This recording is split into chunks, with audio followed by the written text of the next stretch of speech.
pessoa. Ela é a guardiã da memória. Exatamente. E é isso que eu acho da hora dos professores de histórias, né? Porque vocês têm registros, vocês têm fatos que vocês olham e falam, pô, isso daí, ó, já aconteceu lá atrás. Se a gente não tomar cuidado, vai acontecer de novo. Então, eu acho que tem uma frase que eu geralmente pergunto para os alunos no primeiro dia de aula, assim, para a gente poder contextualizar o que a gente vai fazer, né, na escola. E eu pergunto assim, para que serve história? Tá ligado? Uhum. E aí a molecada fala, mano, é batata. Todo ano rola isso. Aí, ó, você que for aluno do Gustavo... Você futuro, falou isso que eu sei, eu tava lá. Mas é sempre uma fita como a história existe para aprendermos com os erros do passado e não repeti-los no futuro. Isso é uma merda, velho. Essa análise, ela é muito ruim. Sabe por quê, Load? Porque é o seguinte, os fatos que a gente tem e que permitem com que a gente enxergue a realidade sob um determinado prisma, são fatos enviesados, tá ligado? Uhum. Então, tipo, eu acho que talvez estudar história para um materialista, né, para um marxista, é muito... Não é sobre prever o futuro, né, mas é sobre ressignificar o passado para ressignificar o presente, tá ligado? Uhum. Então, tipo, é aquela coisa, um livro de história tem os fatos, as coisas, tal... mas o quanto que isso, o quanto a pergunta tem que ser outra.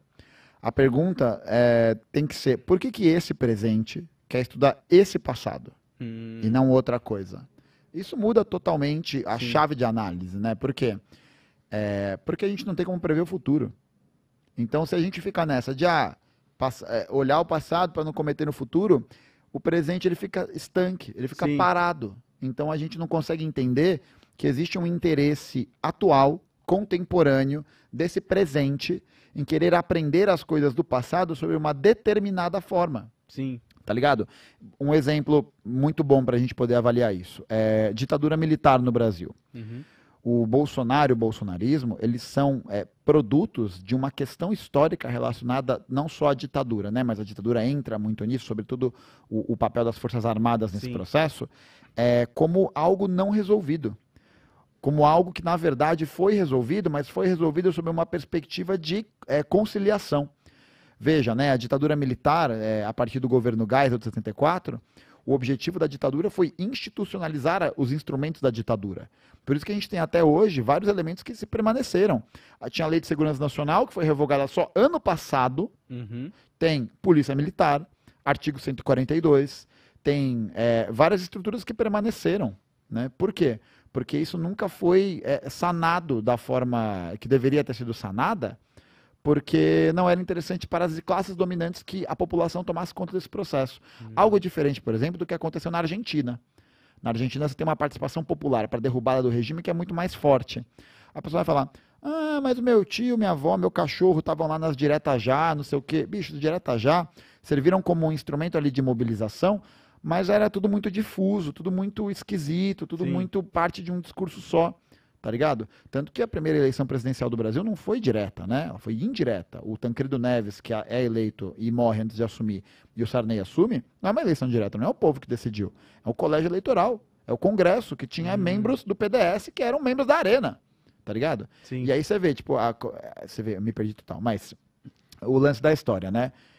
Como é que uma figura como o Bolsonaro ressurge das cinzas, né? Como é que uma figura dessa, que era da irrelevância política, aparece como essa figura de notoriedade? Sim, o mito. Aparece justamente por quê? Porque o mito é aquele que retorna, né? Uhum. Então ele é mesmo essa figura que era dos porões da ditadura militar e dessas questões que não foram resolvidas com a própria ditadura. Você vê, uma das primeiras ações que o Michel Temer, o golpista, faz em 2016 é acabar com a Comissão Nacional da Verdade, que ia averiguar os crimes da ditadura. Por quê? Porque não é interessante para o presente que a classe dominante queria construir estudar o passado a partir da perspectiva do que era a Comissão Nacional da Verdade. Então, qual que é a ideia? O presente quer estudar, por exemplo, a história da Dilma Rousseff como uma terrorista, como uma corrupta, como uma, sei lá, né, como a direita fala, como uma vagabunda, como não sei o quê, como tudo isso. Aham. Porque é o propósito de construir a imagem dessa pessoa para que no presente ela seja assim. Uma vez eu estava comentando com os meus alunos sobre, era aula de ditadura, né? Aí eu comentei, tinha o movimento do Marighella, né, a ALN, eu nunca lembro se é a ALN ou a ANL, puta, eu nunca lembro porque tem um movimento em 35 que é isso, acho que é a ALN. Atenção, Aliança Nacional, a ANL, a Aliança Nacional Libertadora, é isso aí. E aí a ANL, tinha Var Palmares, não sei o quê, e tinha o Araguaia, né, que a Dilma lutou. Aí a molecada, quê? Falei, gente, a Dilma foi guerrilheira. E aí os moleques travam assim, porque eles falam, mano, como é que eu não sei disso? Eu falei, Olha aí. mas é claro que você não sabe disso, Eles não porque queriam que você a soubesse. história é construída para que você não saiba disso, tá Exatamente. ligado? Então eu acho que é fundamental para a gente poder pensar como articular.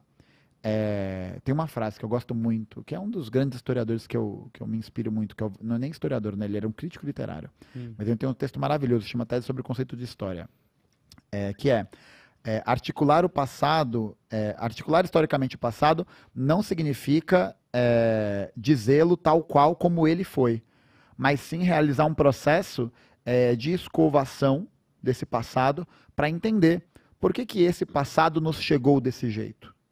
Tá ligado? Uhum. Porque isso muda tudo, né? Sim. Por que o nosso passado chegou da gente sabendo que, sei lá, os Estados Unidos venceram a Segunda Guerra Mundial? Porque é para a construção de um projeto ideológico de dizer Sim. que foram os Estados Unidos, o dia D e aquela papagaiada toda, Sim. os grandes responsáveis, quando na verdade, historicamente, foi o papel da União Soviética muito mais preponderante nesse processo. Sabe? Sim. E por que isso, né? Porque os caras não estudaram isso, porque eles não tinham fonte. Né? Meu cu, né? Claro que eles tinham fonte. A questão é que é uma escolha, né? E eu acho que isso é fundamental, Lud, pensar que os fatos históricos, eles não são fatos isolados, eles não são tal qual como conhecimento, né? Que é tipo, um negócio esterilizado, um negócio que não tem influência, que não tem ideologia. Não, tudo tem ideologia. Tudo tem ideologia. E aí o ponto o que importa fundamentalmente é a ideologia da classe dominante de cada época.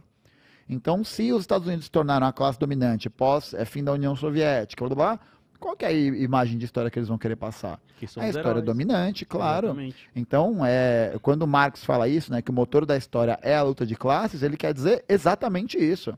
É a disputa não só material, mas é a disputa também nos espólios, é a disputa também no jardim da história, do tipo, Sim. qual que é a história que vai passar para frente? O que vai chegar para as pessoas, sabe? Caraca, isso é muito importante, né? Porque eu tava falando pro Buba mais cedo, a gente tá num momento agora do Brasil que, pô, você abre o Twitter, você vê um monte de vídeo vergonhoso lá dos bolsonaristas lá, a bizarrice que tá, e a gente fica olhando, tipo, cara, como que pode, sabe? A gente tá num momento, eu não queria participar da história disso, cara. Pô, mas o negócio é esse. Eu não queria, cara. O negócio é esse. Você até comentou isso um pouco antes do programa, e eu falei, vou comentar isso na entrevista.